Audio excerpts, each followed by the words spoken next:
My name is Naruto Uchiha, and I will be the one that avenges my clan. Believe it! What's up, ladies and gentlemen? Neon Pow here, and today we are doing part 2 to What If Naruto Was an Uchiha.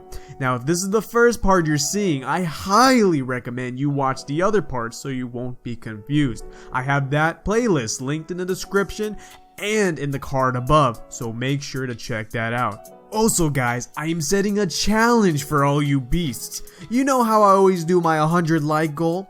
Well, I've seen you guys easily smash that, so I'm about to bump it up.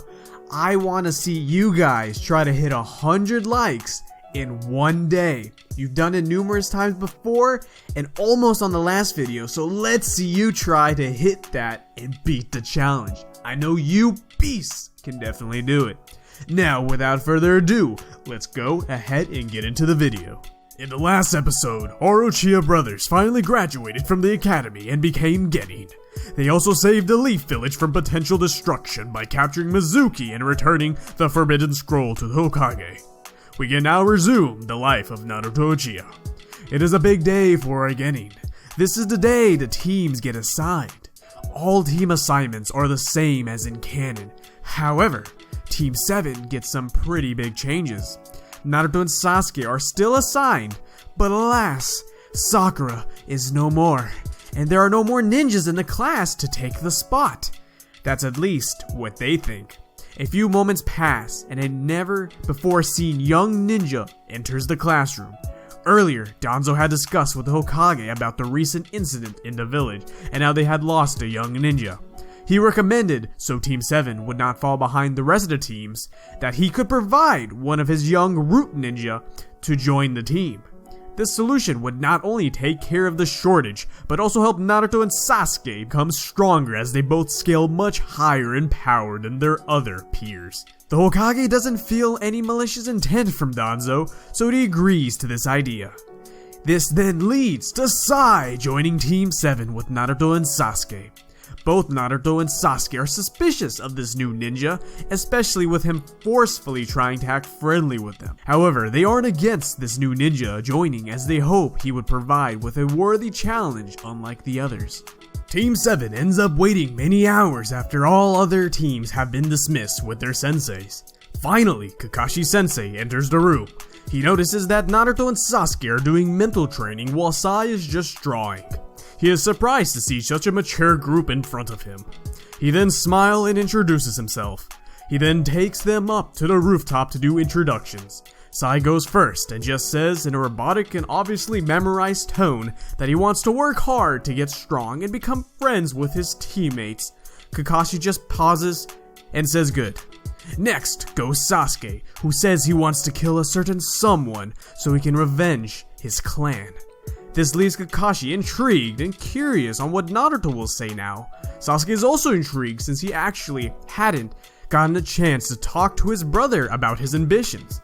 Naruto then goes and says that he wants to become the most powerful ninja in history and become the next Hokage of the Leaf Village so that he can stop the injustices and weaknesses in the Leaf Village. Both Kakashi and Sasuke are surprised to hear this. Kakashi being surprised since he did not expect a young ninja to have such an oddly sophisticated goal. Sasuke being surprised as he never once heard his brother talk about becoming the Hokage. He thinks it makes sense since Naruto was always popular with people, but was confused on why Naruto didn't tell him before. This adds to Sasuke's suspicion. Next, Kakashi Sensei tells the team to meet at the training ground tomorrow morning for a test. It is the next day and the team is waiting for Kakashi, as usual. He eventually shows up and tells them that they will be doing a bell test where they have to try to steal the bells, and if they fail the task, all of them will have to be sent back to the academy. No one on the team is fazed about the news as they all know their strengths. Kakashi takes out his book and begins the test. None of our young ninjas make a move, which makes Kakashi a bit confused. However, as he looks around, he notices that two drawn-looking figures come up from the ground and hold him in place. As this is happening, Sasuke releases a giant fireball at Kakashi. Kakashi has to actually put up his book to counter this surprise attack. As he attempts to escape, he sees the fireball break into smaller balls of fire, spreading the blast radius. Kakashi manages to use his substitution to get out with just some minor burns on his clothes. However, he is wondering why his students are just standing there, and then realizes that his bells and Naruto are missing. He then sees Naruto behind him with the bells. What had happened was after Sasuke shot his flames at Kakashi, he activated his Sharingan to get a better view of Kakashi and his movements. He then relayed this information to Naruto, who was able to get a precise location of where he could use his wood style to stem out from the ground and grab the bells without Kakashi noticing. This is also why Sasuke separated his fireball to not burn the bells. This leaves Kakashi in complete shock, not only from their individual performances, but their splendid teamwork. Kakashi thinks to himself that maybe he shouldn't have taken his team so lightly and actually started trying from the beginning. Regardless, he is very happy with the results and passes them all. Naruto and Sasuke give each other a fist pump and try to give one to Sai, but he just stands there awkwardly. As the Genin are interacting with each other, Kakashi is thinking to himself. He heard the rumors that the Uchiha boys were advanced for their age, but he had no idea one of them had already fully mastered the Sharingan and the other could use wood style. Also, he hasn't heard anything about the Sai boy, but he sees promise in him as well. This gives Kakashi some great ideas for future training. Later that night, we see Sai sneaking out to meet with a certain someone. As we get a better look, we see that certain someone is Danzo. Sai has been keeping tabs on the Uchiha boys, specifically Naruto, for Danzo.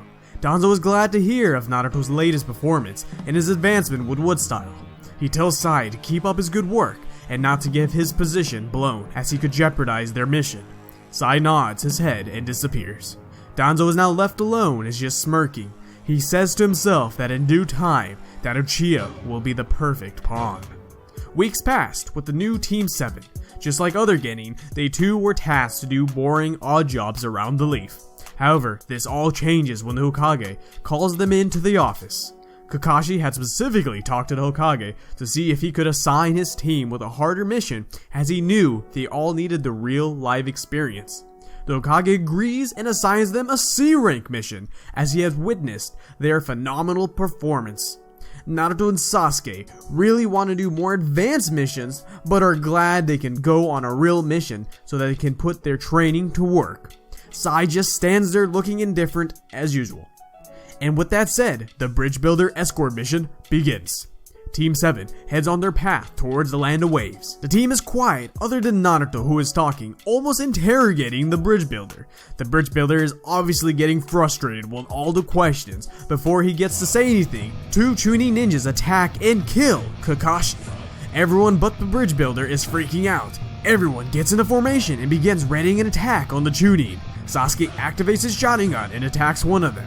Using Shuriken Jutsu and a superb Taijutsu, he is able to neutralize the ninja. Naruto attacks the other ninja. He uses his wood style to immobilize the ninja and sends a fireball jutsu which burns the Chunin, knocking him out. Kakashi then pops up and congratulates the Genin on their splendid work. Sai doesn't react and Sasuke just smacks his teeth. Naruto is the one that complains to Kakashi for trying to pull such a lame escape, making them do all the work, but he's happy that they finally get some action. Team 7 then interrogates the ninjas. They learn they were hired to eliminate the Bridge Builder and that there could be more mercenaries nearby. The team doesn't have time to worry about the Bridge Builder now. They just try to continue the escort mission, but are now on high alert. Sai, using his expert detective skills, notice a presence in the bush. With more investigation, they find there to be a rabbit. However, this rabbit isn't from this region, and this puts all of them on high alert. They then notice a giant blade flying at them, and they all disperse. The high-level mercenary ninja, Zabuza, enters the scene. Kakashi thinks for a second and remembers the exceptional abilities of his team. He has faith in his team to help him with this enemy. He tells Sai to protect the Bridge Builder and give backup with his drawing jutsu while he instructs Naruto and Sasuke to directly support him. Kakashi tells them this mission has been elevated to an A-rank mission, if not an S, and should be taken seriously. As he says this, he reveals his Sharingan. Both Naruto and Sasuke are completely shocked to see this, and they don't know how Kakashi possesses this power. Regardless, there's no time to think about it. Sasuke activates his Sharingan, and Naruto readies himself. Zabuza, originally super cocky, is now starting to show slight hesitation due to going against 2 ninjas with Sharingan, but he is still confident that he can take care of some brats in Kakashi. Zabuza begins creating 2 water clone jutsus to attack Naruto and Sasuke, and then he charges at Kakashi. The fierce battle ravages on. Kakashi and Zabuza duke it as usual, with Kakashi trying to get inside Zabuza's head. Naruto and Sasuke end up doing what they know best and combining their firepower and heads together. With Sasuke's Sharingan and Naruto's exceptional reflexes, they are able to dodge the water clones relatively easy and evaporate them using a giant combined fireball jutsu. However, as they look at how Kakashi Sensei is doing, they see Zabuza has him trapped in a water prism jutsu. Zabuza is laughing and saying how he has the upper hand. Naruto and Sasuke just look at each other and smirk. Zabuza is confused on why the brats are so confident. Simultaneously, Sai draws and sends out a flock of birds to distract Zabuza. As this happens, Naruto and Sasuke releases their Shuriken Jutsu infused with lightning chakra. Zabuza is completely overwhelmed by the sheer amount of power coming at him, which forces him to release Kakashi so he can dodge. However, as he does this, the Shuriken bounce off each other and reverse directly at him, hitting him directly in his leg and electrocuting him. This leaves a worn-out Zabuza versus Naruto, Sasuke, and a slightly tired-out Kakashi. The fight is looking very bad for Zabuza until all of a sudden he gets pierced with a needle and collapses. Team 7 is very confused on what just happened and who just did that. Then, all of a sudden, a shinobi who looks to be an Anbu from the Mist Village appears. He says he has been tracking down Zabuza and was ordered to terminate him on sight. Kakashi goes to check Zabuza's pulse and he feels nothing, so he leans towards trusting this shinobi. The Anbu leaves with Zabuza's body. Kakashi is relieved that everyone got through the battle in one piece. Since Naruto, Sasuke, and Sai all helped Kakashi tremendously in the battle, he didn't have to expand as much chakra, so he does not pass out, but is just very tired. The bridge builder is grateful for all of them now and invites them to all rest at his home, so he can tell them the complete truth of what's going on. A day passes and the team has recovered, since the whole team already knows about basic chakra control, which allows them to climb trees and walk on water. Kakashi looks to train them personally. Sai doesn't care about the training, so he goes off to do his own things while Naruto and Sasuke stay with Kakashi. Kakashi noticed that these 2 Uchihas could already manipulate lightning nature to infuse into the kunais during the fight against Zabuza, so he tells them that they can take it a step forward and manifest lightning into their hands. Kakashi shows them the Chidori. Both Naruto and Sasuke are super excited to start learning this new powerful attack. A week passes and both Genin have come close to mastering this jutsu, as they both already had experience with manipulating their chakra. However, they both have their flaws. Sasuke, using his Sharingan, was able to grasp the implementation of the technique fairly quickly, but needs to work on his speed and endurance to properly be able to use it.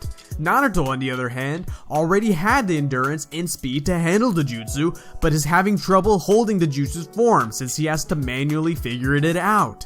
During this time, Kakashi also figures out that Zabuza is still alive and that they were bamboozled. The team is now ready as they will get and head out to the bridge with the builder, as they know that Zabuza will use that chance to try to surprise attack them. After a few minutes, a fog starts to form. Zabuza tries to go directly for the bridge builder and slash him in half, but then Genin quickly move him out of the way and Kakashi kicks Zabuza in the face. As this is happening, the Genin actually gets surprise attacked by Haku, and Naruto and Sasuke get separated from the rest of the group. Haku, knowing the full extent of the Uchiha's power, knows he cannot hold back on them if he wishes to be the perfect tool for Zabuza. He forms the ice crystal mirrors immediately around the Uchihas, not giving them any time to react, and trapping the boys. Will Kakashi be able to defeat Zabuza?